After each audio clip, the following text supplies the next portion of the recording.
Olá, meus queridos! Chegou o momento da nossa revisão da unidade 1. Caso alguém não tenha conseguido obter uma nota satisfatória, então vamos para a nossa revisão. Vamos ver o que nós temos para a revisão de hoje? Vamos lá então? Olha só, durante a nossa revisão de recuperação da unidade 1, vamos trabalhar as mitologias africanas, afrodescendentes e indígenas, a origem do universo segundo a mitologia grega e a mitologia indígena, a busca da arqué, princípio que dá origem a tudo, e os filósofos pré-socráticos.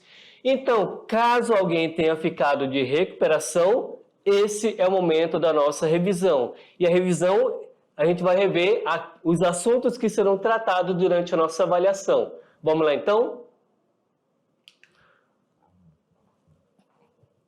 Vamos lá para a aula 4.1, que fala sobre as mitologias africanas, afrodescendentes e indígenas. A importância do mito para o homem atual. O mito teve e tem um significado e importância para cada povo, o qual influencia e contribui na formação da identidade e na construção da cultura de cada povo. Assim, é possível gerar um elo entre o homem e suas origens. Os mitos apresentam-se como possível explicação ou interpretação da realidade e dos acontecimentos da vida. Para aqueles que vivem o mito, ele se torna a única história verdadeira, proposta numa linguagem acessível à gênese do mundo, das coisas e do homem. Então, como a gente viu durante as aulas, o mito tinha como objetivo explicar os acontecimentos da vida e das transformações do mundo. Mitologia africana e afrodescendente. Os povos africanos e os povos indígenas consideram a existência do tangível, do espiritual, nas suas formas de produzir conhecimento.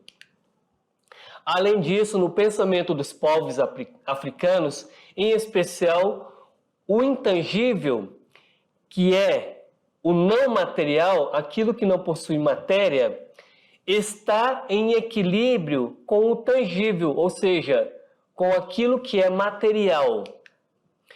A mitologia africana pontua os deuses que habitam o panteão africano e suas histórias míticas.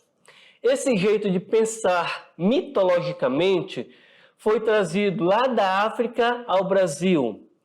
E nela há muitos deuses que são chamados orixás. Mitologia indígena.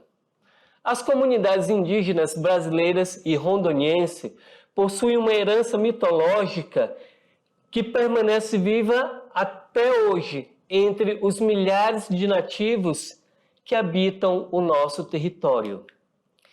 A mitologia brasileira, ela é riquíssima e tem fortes influências indígenas. Muitos deuses e deusas nacionais são de origens do Tupi-Guarani.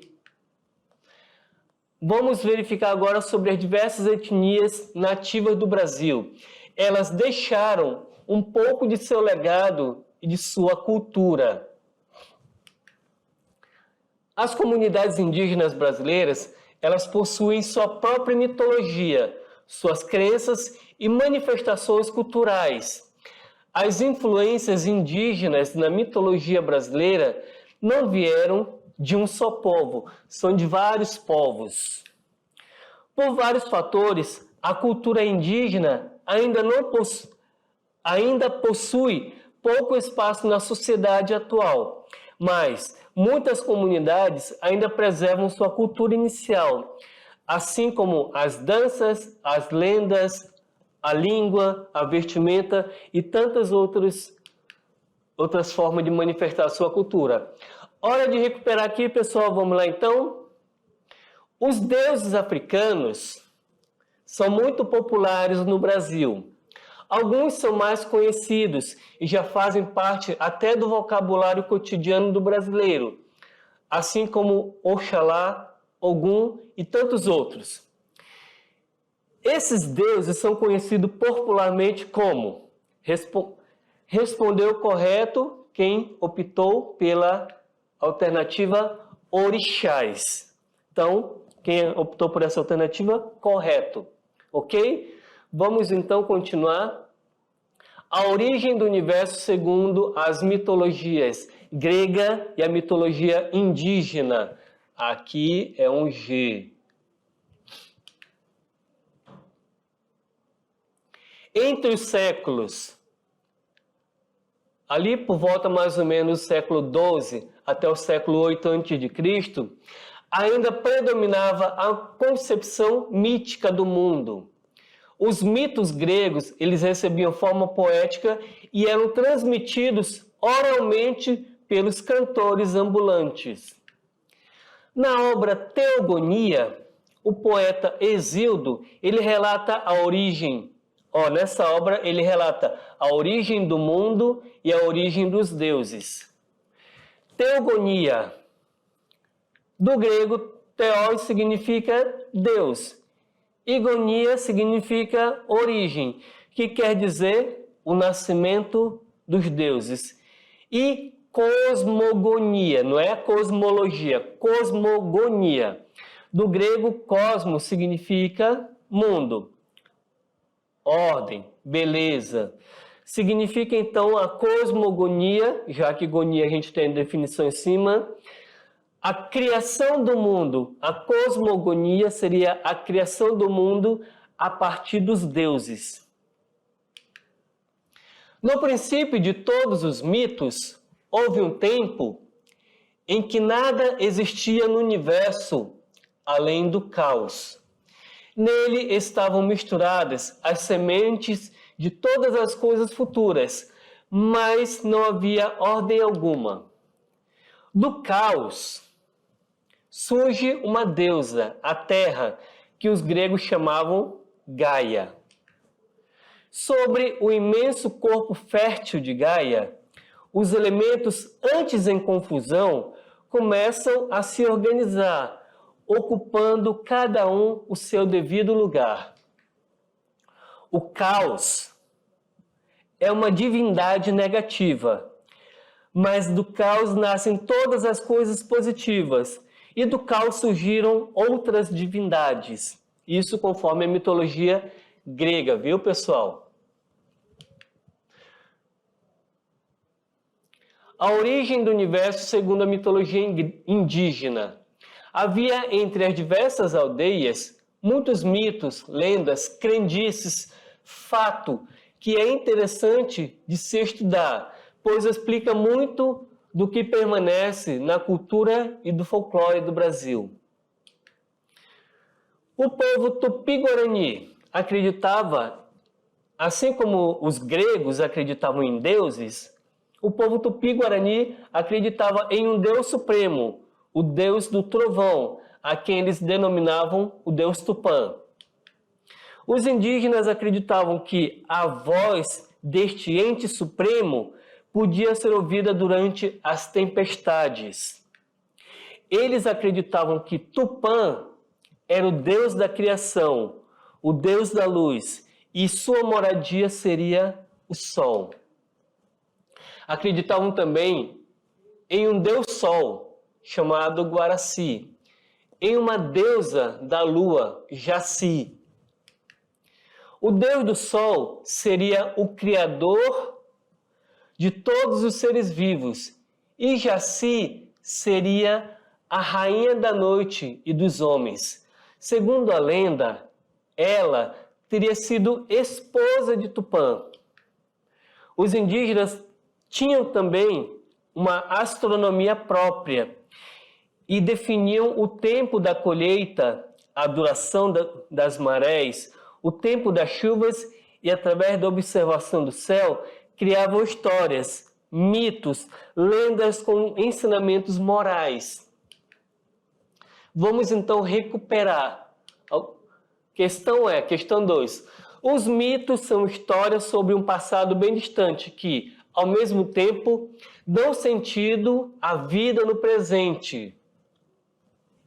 pois explicam como o mundo, os seres e as coisas vieram a ser como são. São contados e recontados pelos mais velhos aos mais novos. É assim que importantes conhecimentos são transmitidos oralmente, de uma geração para outra. Os mitos, eles se relacionam com a vida social, com os rituais, com a história e o modo de viver e pensar de cada sociedade, e por isso expressam maneiras diferentes de ver a vida, de ver a morte, o mundo, os seres, o tempo, o espaço. Os mitos, eles fazem parte da tradição dos povos. E toda vez que os mitos é contado, que o mito ele é contado, ele pode ser recriado por alguém que o conta. Ele é, de uma certa forma, a pessoa vai acrescentando alguma coisa, vai tirando.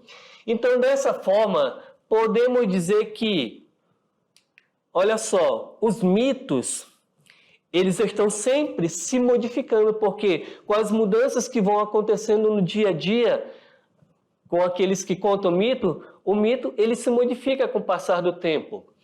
Vamos agora para a busca da arqué, o princípio que dá origem a tudo. Primeiras cosmologias com os filósofos pré-socráticos. Os primeiros filósofos gregos iniciaram um processo de ruptura com as explicações míticas e antropomórficas do universo.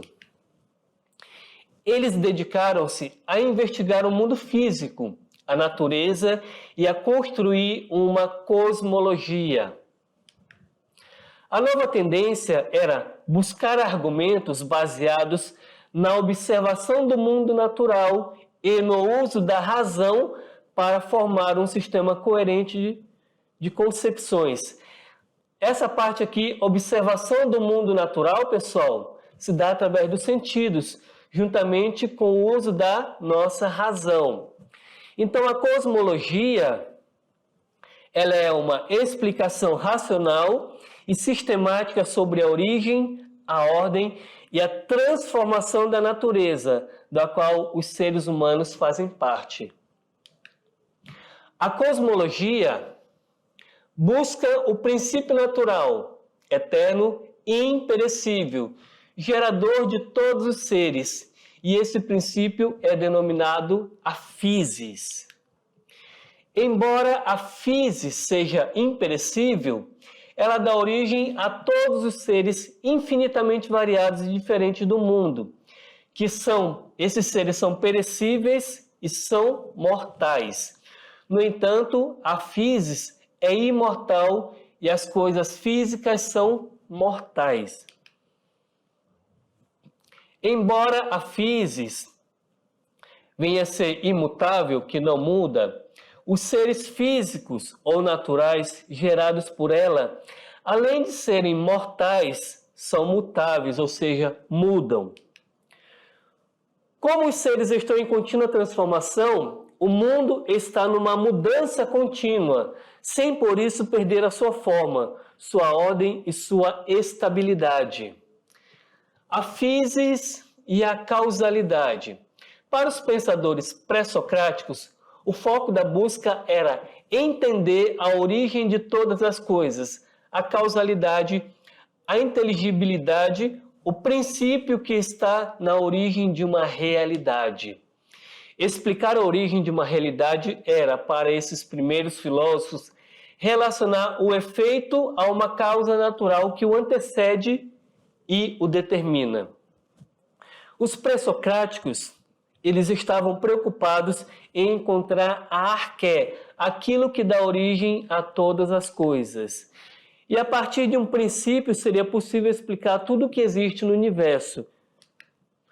E essa noção de princípio, a arqué, está vinculada à preocupação dos filósofos em buscar uma explicação mais profunda da realidade, mediante um princípio gerador, um elemento natural que permeie e unifique toda a realidade. Os primeiros filósofos fizeram simultaneamente duas grandes mudanças em relação ao passado. tentaram entender o mundo com o uso da razão e estimularam as pessoas à atividade de pensar.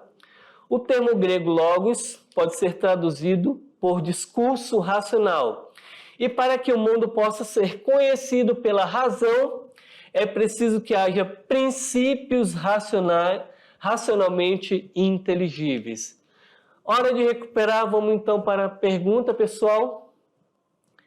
Enem 2020. Aquilo que é quente necessita de umidade para viver, e o que é morto seca. E todos os germes são úmidos, e todo alimento é cheio de suco. Ora, é natural que cada coisa se nutra daquilo que lhe provém. O fragmento atribuído ao filósofo Tales de Mileto é característico do pensamento dos pré-socráticos ao apresentar uma explicação racional sobre a origem e a transformação da physis. Então vamos agora para os filósofos pré-socráticos. Vamos ver primeiramente os filósofos de Mileto, da escola jônica. Temos Tales, Anaxímenes e Anaximandro. Os pré-socráticos buscavam, como a gente acabou de ver, o princípio, a arqué de todas as coisas. E para Tales, o princípio gerador de tudo era a água. Para Anaximandro, o princípio gerador de tudo é um princípio indeterminado, da qual ele dá o nome de apeiron. E Anaxímenes, para ele, o princípio gerador de tudo seria o ar. De acordo com o pensamento de Heráclito, tudo flui. Para ele, o dinamismo de todas as coisas pode ser explicado pelo fogo primordial, expressão visível de instabilidade, símbolo da eterna agitação do devir, ou seja, o fogo eterno e vivo que ora se acende e ora se apaga. Ele não rejeita as contradições que queria aprender a realidade em sua mudança no seu devir, mas ele conceitua que o fogo tem todas as características como elemento primordial de tudo. Vamos agora ver os pitagóricos. Pitágoras de Samos fazia parte do grupo dos monistas que identificavam apenas um elemento constitutivo de todas as coisas. E olha só, o Teorema de Pitágoras é uma das suas mais conhecidas ideias no campo da geometria. O teorema diz: em um triângulo retângulo, o quadrado da hipotenusa é igual à soma dos quadrados dos catetos, ou seja, temos esse resultado aqui. Parmênides de Eleia, as coisas são como são. E ele é o fundador da escola eleática. Ele entendia que o equívoco das pessoas e dos demais pensadores era conceder demasiada importância aos dados fornecidos pelos nossos sentidos.